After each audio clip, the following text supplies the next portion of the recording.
और बात दिल्ली की करते हैं, यानी कि अरविंद केजरीवाल की करते हैं। रामलीला मैदान एक बार फिर से आपको लेकर चलते हैं। वहां पर हमारे सहयोगी मौजूद हैं, वहां की तस्वीरें हम आपको दिखाएंगे। दोपहर 12 बजे अरविंद केजरीवाल दिल्ली के मुख्यमंत्री पद की शपथ लेंगे। केजरीवाल तीसरी बार दिल्ली के मुख्यमंत्री बनने जा रहे हैं।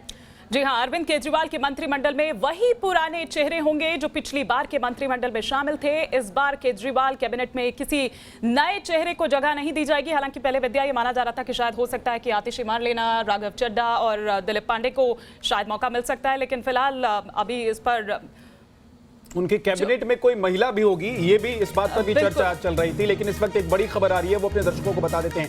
केजरीवाल के शपथ ग्रहण में लोगों के पहुंचने का सिलसिला शुरू हो चुका है। संगीतकार विशाल डडलानी रामलीला मैदान पहुंच चुके हैं, बहुत क्लोज हैं विशाल डडलानी, और कई मौकों पर कई कार्यक्रम में वो नजर आते हैं। आम आदमी पार्टी के कार्यक्रम में या फिर दिल्ली सरकार के कार्यक्रम में वो नजर आते हैं। केजरीवाल तीसरी बार मुख्यमंत्री पद की शपथ लेने जा रहे हैं। आंदोलन, अन्ना आंदोलन, तो उस वक्त भी नजर आए थे इसी मंच पर। और इस रामलीला मैदान की बात करें तो इससे तो बहुत ही आत्मीय रिश्ता है अरविंद केजरीवाल का। बिल्कुल, यहीं से उन्होंने विरोध प्रदर्शन, धरना, अनशन शुरू किया था। यहीं से वो आज जो नायक की तस्वीर लेकर लोग पहुंच रहे हैं, एक तरीके से नायक बनकर वो निकले और तीसरी बार मुख्यमंत्री पद की शपथ लेने वो जा रहे हैं। बड़ी ही दिलचस्प तस्वीरें जो दिल्ली के रामलीला मैदान से भी सामने आ रही है। लेकिन ये जो ढोल नगाड़े हम आपको दिखा रहे हैं, ये मुख्यमंत्री के घर के बाहर की ये तस्वीरें हम आपको दिखा रहे हैं कि वहां पर लोग पहुंचे हुए हैं ढोल नगाड़ों के साथ। जो भी लोग हैं वहां पर, जाहिर सी बात है कि जिस तरह से विद्या ने यहाँ पर कहा कि वो पहुंचे हुए हैं, वहां पर पोस्टर लेकर नायक 2, वहां पर एक तरफ अनिल कपूर और एक तरफ अरविंद केजरीवाल की फोटो लगी हुई है। साथ ही साथ हमने एक और तस्वीर देखी थी विद्या, वो जो मोर बने हुए एक वहां पर पहुंचे थे और वो पूरा यानी कि अलग अलग अंदाज में लोग विशाल डडलानी पहुंच रहे हैं, कुछ कह रहे हैं। आइए सुन लेते हैं क्या कुछ कह रहे हैं। ज्यादा इस बात की खुशी है कि पहली दफा एक चुनाव सिर्फ और सिर्फ मुद्दों पे, काम के मुद्दों पे लड़ा गया है और जीता गया है इन मुद्दों पे। और आई थिंक दिल्ली ने पूरे देश को रास्ता दिखाया है कि किस तरह से राजनीति होनी चाहिए, और जहाँ पे लोगों ने एक सरकार का काम सराहा है और उस बिना पर सरकार को वोट फिर से दी है। और भारी तो अरविंद केजरीवाल ने चुनाव से पहले ही लोगों से कहा था कि इस बार काम के नाम पर आप वोट दीजिए। एनके सिंह साहब, काम के नाम पर लोगों ने वोट दिया है और लोगों ने एक बार फिर से अरविंद केजरीवाल को चुन लिया है, इसमें कोई दो राय नहीं है। लेकिन काम कितना हुआ, नहीं हुआ, इस पर विश्लेषण किया जा सकता है, बात की जा सकती है। एक तस्वीर जो हमें दिखाई दी सिंह साहब, वो ये कि नायक की तस्वीर, अनिल कपूर की फिल्म नायक की तस्वीर लेकर, अनिल कपूर की तस्वीर लेकर अरविंद केजरीवाल के साथ उनको कंपेयर करते हुए लोग पहुंच रहे हैं। इसको आप कैसे देखते हैं? क्या दिल्ली को एक ऐसा मुख्यमंत्री मिल गया जो फिल्मी अंदाज में नए नए कामों को अंजाम दे रहा है और लोगों की जो महत्वाकांक्षाएं, उम्मीदें, उस पर खरा उतर रहा है? नहीं, देखिए, अगर फिल्म के किसी किरदार से हम पॉलिटिकल क्लास को जोड़ेंगे तो ये मेरे ख्याल से मानसिक वो होगा, मेंटल बैंकरप्सी होगी। अरविंद केजरीवाल अगर ये जोड़ रहे हैं कि नायक वो फिल्म वाले हैं, लेकिन ये शायद लोगों की अपनी भावना है वो जो। हाँ, लेकिन मैं यही कह रहा था कि होता ये है कि 70 साल में मिस गवर्नेंस, माल गवर्नेंस, कुशासन इतना रहा है कि फिल्मों में भी अगर कोई आदमी अचानक सड़क से उठ के आता है और चीफ मिनिस्टर को चैलेंज करता है और फिर वो डिलीवर करता है 24 घंटे के अंदर, तो आप जानते हैं कि उस फिल्म की मकबूलियत कितनी थी, काफी लोगों ने देखा। तो वो एक मॉडल बन जाता है। अरविंद केजरीवाल ये जो पैरेलल ड्रॉ कर रहे हैं वो वही कर रहे हैं कि हम आपके सड़क से आए हुए एक नेता है जो कि आपको डिलीवर करके दे रहे हैं, और यही वो मैसेज देना चाहते हैं। मेरे ख्याल से ये पॉलिटिकली बड़ा सूट करता है, और अरविंद ने अगर ये किया है तो बहुत सोच समझ के किया होगा, क्योंकि पॉलिटिक्स ऑफ सिंबलिज्म और अरविंद विश्वास नहीं करते। लेकिन अगर वो नायक 2 वाला ये जो दे रहे हैं तो मुझे लगता है कि ये जेल करता है, और जनता पूरे देश की शायद ये देखना चाहती है कि भाई ये नायक है कैसा, ये नायक है कैसा। और कहा भी जाता है कि जो फिल्में होती हैं वो दरअसल हमारे जो समाज है उसी का तो आईना होते हैं। बिल्कुल बिल्कुल। लेकिन उससे पहले ये तस्वीरें हम दिखा रहे हैं, ये देखिए एयरपोर्ट पर पहुंच गए हैं इस वक्त आज वाराणसी दौरे पर, और ये देखिए राज्यपाल आनंदीबेन पटेल इस वक्त वहां पर मौजूद हैं। साथ ही साथ मुख्यमंत्री योगी आदित्यनाथ भी उनका स्वागत के लिए एयरपोर्ट पर ही मौजूद हैं। जी बिल्कुल, प्रधानमंत्री नरेंद्र मोदी का यह दौरा है, खास इसलिए है क्योंकि 1200 करोड़ रुपए की सौगात आज वाराणसी को प्रधानमंत्री नरेंद्र मोदी देने जा रहे हैं। इसमें हॉस्पिटल है, इसमें लाइब्रेरी है, इसमें दीनदयाल उपाध्याय की मूर्ति का अनावरण वो करेंगे। इसके अलावा रेल की सौगात देने जा रहे हैं, जिसमें 8 तीर्थ स्थलों को जोड़ने वाली एक रेल सेवा की शुरुआत हो जाएगी। एक खास पैकेज के जरिए जो भक्त हैं वो अलग अलग स्थानों पर जाकर दर्शन कर पाएंगे, तीर्थ स्थलों तक पहुंच पाएंगे और उसकी शुरुआत प्रधानमंत्री नरेंद्र मोदी क्योंकि वाराणसी पहुंच चुके हैं। हालांकि आज न्योता दिल्ली की बात हम कर रहे हैं तो न्योता दिल्ली से भी प्रधानमंत्री को मिला हुआ था कि दिल्ली वो पहुंचे रामलीला मैदान, लेकिन पहले से प्रधानमंत्री का कार्यक्रम फिक्स होता है और प्रधानमंत्री के कार्यक्रम को लेकर ज्यादा फेरबदल नहीं की जाती है और आज उनका वाराणसी दौरा था। हालांकि आम आदमी पार्टी ने, मुझे लगता है कि राहुल देव साहब ये जरूर सोचा होगा, समझा होगा कि पहले से दौरा तय है तो एक बार न्योता देने में परेशानी क्या है, क्या पता प्रधानमंत्री नरेंद्र मोदी पहुंच जाएं। ऐसा लग रहा था कि आम आदमी पार्टी के नेताओं को, या फिर बहुत सोच समझकर उनको पता था कि कार्यक्रम तो बदलने वाला है नहीं, इसलिए कह दीजिए। अब देखिए, इतनी अंदर की बात का जवाब तो वो ही दे सकते हैं जो अंदर हो और सरकार के अंदर बैठा हो, केजरीवाल सरकार के। हम और आप केवल अंदाज लगा सकते हैं जी। लेकिन ये थोड़ा खींचना हो जाएगा इस मुद्दे को। मैं समझता हूँ कि एक उन्होंने अच्छा किया और मनीष सिसोदिया ने इसका जवाब भी दिया है कि किसी भी नए मुख्यमंत्री को अच्छा लगता है कि अगर उसके शपथ ग्रहण की साक्षी प्रधानमंत्री स्वयं बने तो और वो बिल्कुल उचित है, उसमें कोई गड़बड़ नहीं है। अब उनको पता था या नहीं पता था ये हम नहीं कह सकते, लेकिन आप ठीक कह रहे हैं प्रधानमंत्री के दौरे बहुत पहले तय होते हैं। जी जी जी जी, और शायद यही वजह है कि जब उनको ये जीत हासिल हुई, ये प्रचंड उनको ये मैंडेट मिला, तो तब प्रधानमंत्री ने उनको विश भी किया था और फिर उसका जवाब भी दिया था। अरविंद केजरीवाल ने कहा था कि साथ मिलकर चलने की बात वो करने की बात कर रहे थे। आप ये बताइए कि जिनको आप गाली देते हैं या जिनके खिलाफ आप बोलते हैं, क्रिप करते रहते हैं, धरना देते हैं, ये ठीक है कि वो एलजी के साथ उनका वो चल रहा था, लेकिन अगर बात यहाँ पर करें कि हमको काम नहीं करने देते हैं और तमाम और चीजें, तो फिर ऐसे में कैसे समन्वय बैठाया जाएगा? उस ट्वीट को हम किस तरह से देखें? नहीं, ट्वीट देखिए ये थोड़ा पुराना प्रकरण हो चुका है एलजी वाला और केंद्र से। नहीं वो ठीक है, लेकिन मैं बात अभी की कर रही हूँ, जब प्रधानमंत्री ने उन्हें विश किया तो उन्होंने भी फिर उसका रिप्लाई किया। अभी जी जी नहीं, तो अभी हम ये मानते हैं कि भाई दोनों ने अपने इस अनुभव से सीखा होगा। ये जो चुनाव परिणाम आए हैं इनसे, इसमें सबके लिए सबक हैं। अरविंद केजरीवाल के लिए स्वयं भी सबक है और प्रधानमंत्री और उनकी केंद्र सरकार के लिए भी सबक है। तो तथाकथित अड़ंगेबाजी के बावजूद अगर अपने काम के भरोसे और अपनी एक विश्वसनीयता बनाकर अरविंद को इतनी कामयाबी मिली है दूसरी बार, तो इसका बीजेपी के लिए भी एक महत्व है कि वो उसके प्रतीकार्थ को समझें। तो मुझे लगता है कि अब थोड़ा ज़्यादा स्मूथ कामकाज रहेगा दोनों सरकारों के बीच में, केंद्र और राज्य के बीच में। और उपराज्यपाल भी उसकी एक कड़ी हैं और मैं समझता हूं कि उपराज्यपाल अगर ज़्यादा कुछ अड़ंगेबाजी करते दिखेंगे तो उसका असर अब पहले की अपेक्षा लोगों पर और आ चुका है। केंद्र सरकार की छवि पर ज्यादा महत्वपूर्ण पहले ही बन चुकी है और पिछले 6 महीने में जो काम अरविंद केजरीवाल ने करने की कोशिश की या दिखाने की कोशिश की या डिलीवर किया, उससे ये लगा भी कि अरविंद केजरीवाल अगर चाहे तो काम कर सकते हैं। एक बार चलते हैं रामलीला मैदान। हर्षा चंदवानी हमारी सहयोगी वहां पर मौजूद है। हर्षा, बिल्कुल, अब लगभग वक्त करीब आ चुका है, 1 घंटे का वक्त करीब बच गया है अरविंद केजरीवाल के शपथ ग्रहण कार्यक्रम की शुरुआत होने का। अभी क्या तस्वीर आप देख रहे हैं, वहां पर क्या चल रहा है, कौन कौन पहुंच चुके हैं?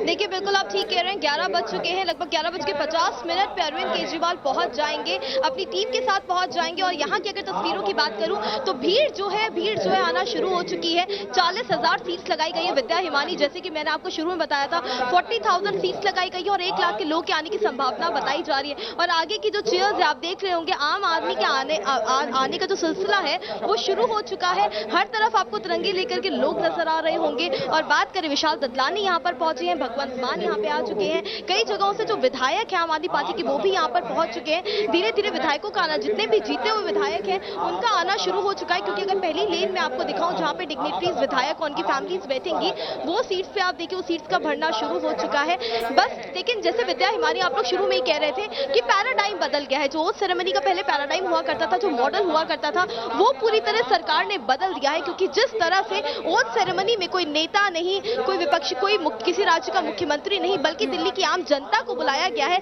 इसीलिए हर क्षेत्र से जिन लोगों ने अपने क्षेत्र में एक्सीलेंस किया है, बेहतर काम किया है, उन्हें अरविंद केजरीवाल और आम आदमी पार्टी ने नाम दिया है दिल्ली के निर्माता। और ये दिल्ली के निर्माता स्टेज पर बैठेंगे अरविंद केजरीवाल के साथ और नीचे उनकी फैमिलीज बैठी होंगी। ये अपने आप बहुत बड़ी बात है। निश्चित रूप से अपने आप में एक बहुत बड़ा मैसेज है। और एनके सिंह जी, मैं आपसे एक क्विक कमेंट चाहूंगी कि आप इसको किस तरह से देखते हैं कि कोई ऐसा बड़ा नाम हम यहाँ पर नहीं देखेंगे, मतलब जो स्पेशल एक 50 वो तमाम लोग हैं, डॉक्टर्स हैं, उसमें वो जो हॉस्पिटल और साथ ही साथ वो बाइक इमरजेंसी वो जो एम्बुलेंस राइडर्स हैं वो यहाँ पर होंगे, तमाम ऐसे लोग होंगे जो दिल्ली के निर्माता जो हैं।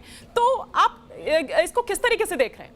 देखिए, बहुत ऊब गई है जनता पॉलिटिक्स ऑफ सिंबोलिज्म से। ये प्रतीक का जो राजनीति होती है वो अब जान गई है कि ये ड्रामा होता है कि आप अपनी पार्टी में एक माइनॉरिटी का भी रखेंगे, एक दलित भी रखेंगे, लेकिन आप उसके लिए बहबूदी के लिए कितना कर रहे हैं ये वो जानना चाहिए। ऐसा लग रहा था कि तमाम विपक्ष जो है इकट्ठा होगा और विपक्षी एकजुटता दिखाने की कोशिश होगी, लेकिन इससे परहेज ही क्यों? विपक्ष अगर यहाँ आ ही जाता तो उससे कौन सी बड़ी बात होती। हाँ, प्रधानमंत्री का ना इसलिए कि एक आशीर्वाद के रूप में प्रधानमंत्री का कद बहुत बड़ा है। सर माफ कीजिए, मैं आपको थोड़ा सा रोक रहा हूँ। भगवंत मान कुछ कह रहे हैं। जीत गई, मोहल्ला क्लिनिक जीत गए, चिकित्सा जीत गई और बिजली पानी की सुविधा जीत गई।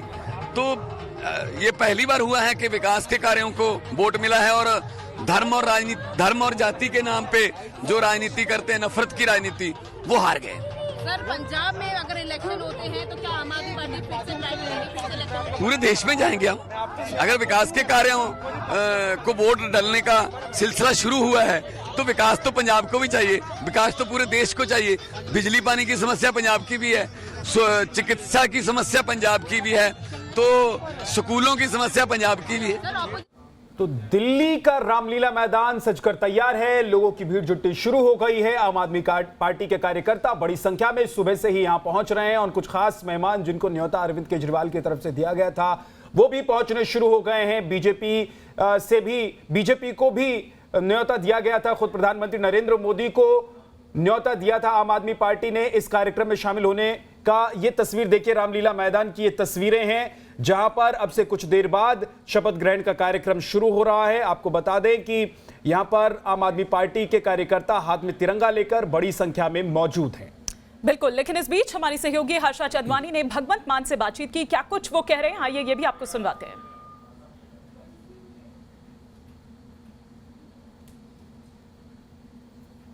भगवंत मान जी इस वक्त हमारे साथ है। भगवंत मान जी, जैसे गुजरात मॉडल की बात की जा रही थी, अब दिल्ली मॉडल की भी बात की जा रही है, आपको लगता है कि एक नई लाइन है जो लोग ली जा रही है? देखिए, दिल्ली में मोहल्ला क्लिनिक जीते हैं, स्कूलों की अच्छी शिक्षा जीती है, दिल्ली में जो चिकित्सा की सुविधाएं जीती हैं, बिजली पानी जीता है, तो यही सारे देश की समस्याएं हैं। तो ये कहीं भी जाओगे तो लोग अगर इसको वोट कर रहे हैं दिल्ली में तो देश में भी करेंगे। तो एक बात बताइए, यहाँ पे नेताओं को इनवाइट नहीं किया गया लेकिन दिल्ली की पूरी जनता को इनवाइट किया गया। आपको लगता है कि एक पैराडाइम चेंज हो रहा है ओथ का भी, कि इस तरह की भी शपथ ग्रहण समारोह हो सकते हैं? लोकतंत्र में लोग बड़े होते हैं, नेता बड़े नहीं होते। जो अपने आप को लोगों से बड़ा समझते हैं, लोग उसको धरती पे उतार देंगे। लगता है कि आने वाले जो ये 5 साल हैं बहुत ज्यादा डिफिकल्ट भी होने, लोगों को उम्मीदें बहुत है अरविंद केजरीवाल। आज से ही काम शुरू, शपथ ग्रहण के बाद सीधा ऑफिस में सीएम साहब, और आज से काम शुरू। अगर काम के नाम पर जीते हैं तो काम आज से शुरू। यानी कि भगवंत मान कह रहे हैं कि लोगों को उम्मीदें भी बहुत हैं और आज से ही शपथ ग्रहण समारोह के बाद से ही केजरीवाल सरकार का जो असल काम है आने वाले 5 साल के लिए वो शुरू हो जाएगा। रामलीला मैदान से वीडियो जर्नलिस्ट मनोज कुमार के साथ हर्षा चंदवानी, न्यूज़ नेशन। और इस बीच शपथ ग्रहण समारोह शुरू होने से ठीक पहले वहां पर विशाल डडलानी भी पहुंचे, जो कि बहुत ही करीबी हैं अरविंद केजरीवाल के। वो क्या कुछ कह रहे हैं ये भी सुनिए। दिल्ली वालों ने 62 नंबर दे दिया है विशाल जी। बिल्कुल, किस तरीके से कहां से शुरू हुई है यात्रा, क्योंकि पिछले चुनाव में भी आपने यही कहा कि तो लोगों ने आपकी बात मानी और इस बार भी लगे रहो। सर, आप मुझे बहुत ज़्यादा क्रेडिट दे रहे हैं। लोगों ने मेरी बात नहीं मानी, लोगों ने अपने दिल की बात मानी, लोगों ने अपनी समझदारी दिखाई। लोगों ने ये दिखाया इस बार कि मतलब पिछली बार ये था कि आशाओं पे वोट पड़े आम आदमी पार्टी को, फिर आशाओं पे खरे उतरने के वोट इस बार पड़े। विशाल, सवाल ये भी है कि अब क्या एक्सपेक्टेशंस आप भी, क्योंकि आप बेशक आप मुंबई कर हो लेकिन दिल्ली से भी बहुत उम्मीदें हैं, इस पार्टी से आप जुड़े हैं, तो क्या आप लगता है कैसे 5 साल काम होना चाहिए? क्योंकि पिछली बार भी तो 2.5 साढ़े 3 साल टकराव में निकल गए। इस बार होपफुली वो टकराव नहीं होगी। आई थिंक क्योंकि कोर्ट की जजमेंट भी आई है जो गवर्नमेंट को पूरी तरह एम्पावर करती है, जो बहुत अच्छी बात है। आई थिंक इम्पॉर्टेंट बात याद रखना ये है कि मैं फॉर एग्जांपल इस चुनाव से इतना खुश क्यों हूँ, इस रिजल्ट से इतना खुश क्यों हूँ, क्योंकि इस रिजल्ट से आई थिंक इंडिया का नज़रिया बदलेगा पॉलिटिक्स की तरफ। लोग देख पाएंगे कि सिर्फ मुद्दों पे इलेक्शन कैसे लड़ी जाती है और जीती जाती है। विशाल, आखिरी सवाल है, क्योंकि अब कहा जा रहा है कि राष्ट्रव्यापी तरीके पर पार्टी को एक्सपेंड किया जाएगा, उसके लिए आप कितने तैयार हैं? इसके लिए आप कितने तैयार हैं, क्योंकि पार्टी को हमेशा सपोर्ट करते रहे आप? देखिए, पार्टी एक्सपैंड होने की बात वो पार्टी वाले करेंगे। मैं ये कह सकता हूँ कि ये जो सोच है, जिस सोच को लेकर हम निकले थे कि राजनीति को बदलेंगे, लोगों की जिंदगी को आसान करेंगे, सुविधाएं पहुंचाएंगे, जिस जंग को लड़ने निकले थे, उस थॉट प्रोसेस को एक्सपैंड होना जरूरी। उम्मीद है उसी तरीके से केजरीवाल लगे रहेंगे? जी बिल्कुल, बेशक बेशक। जता रहे हैं विशाल ददलानी की, जिस तरीके से कहा जा रहा था उसी तरीके से, क्योंकि गाना जो था वो खुद विशाल ने ही बनाया था कि लगे रहो केजरीवाल। वीडियो जर्नलिस्ट राकेश रावत के साथ मोहित बख्शी, न्यूज़ नेशन दिल्ली। विशाल ददलानी को आप सुन रहे थे, अरविंद केजरीवाल के कसीदे वो पढ़ रहे थे, तारीफ उनकी कर रहे थे। राहुल देव साहब, राजनीति को बदलने के लिए अरविंद केजरीवाल आए थे, आम आदमी पार्टी आई थी। पिछले 5 साल में आपको लगता है कि राजनीति बदल गई है और उसमें आम आदमी पार्टी कामयाब हो गई है? दूसरा सवाल मेरा यह है कि अरविंद केजरीवाल की पार्टी की तरफ से ही यह भी कहा जाने लगा है कि अब अरविंद केजरीवाल को आगे बढ़कर प्रधानमंत्री के उम्मीदवार के तौर पर भी सामने आना चाहिए। आप कैसे देखते हैं? पहली बात यह कि हमें ध्यान रखना चाहिए, और मैं कम से कम अपनी अपेक्षाओं को हमेशा व्यवहारिक रखता हूं, उनको हवाई नहीं बनने देता। मैं किसी राजनीतिक व्यक्ति से संत बनने की उम्मीद नहीं करता। अगर कोई व्यक्ति शुरुआत में या बाद में कभी भी संत होने की जैसा दिखना चाहता है तो फिर वो नाकाम ही होता है और लोग भी निराश होते हैं, मोहभंग होता है। और राजनीति में तरह तरह के समझौते करने पड़ते हैं, जैसे हम सबको जीवन में भी रोज़ करने पड़ते हैं। तो अप्रत्याशित रूप से बड़ी और बहुत शुद्ध किस्म की अपेक्षाएं कम से कम मैं राजनीति से नहीं रखता, किसी से भी नहीं रखता। इसलिए अरविंद से मुझे उम्मीद है कि वो राजनीति में क्रांति तो नहीं लाएंगे, पहले भी नहीं थी कि क्रांति आ जाएगी, बिल्कुल नई तरह की राजनीति होने लगेगी, लेकिन इसी पारंपरिक राजनीति के भीतर रहते हुए कुछ बेहतर काम किया जा सकता है, ठोस उपलब्धियां हासिल की जा सकती हैं, दोबारा जीता जा सकता है बिना विषाक्त किए वातावरण को, बिना सामाजिक अशांति पैदा किए। ये तो कम से कम दिखाया है उन्होंने। जी ठीक है, एनके सिंह जी। और जहां तक राष्ट्रीय उसका सवाल है, मुझे नहीं लगता कि अभी ये नादानी अरविंद केजरीवाल करेंगे कि वो अपने को प्रधानमंत्री के रूप में देखने लगे या अपने को प्रोजेक्ट करने लगे। ठीक है, आप कह रहे हैं कि लगता नहीं है कि ये नादानी अरविंद केजरीवाल करेंगे, लेकिन तमाम चीजें जो है वो कर तो इसी तरफ इशारा रही है। चाहे वो हम पोस्टर की बात करें, खुद अरविंद केजरीवाल इस तरह का इशारा दे चुके हैं और फिर इस चीज को मोहर लगाती नजर आती है वो जो प्रशांत किशोर का ट्वीट है। ना सिर्फ इतना बल्कि सोशल मीडिया पर भी इस तरह की जो चर्चा है, इस पर हम चर्चा करेंगे एक ब्रेक के बाद।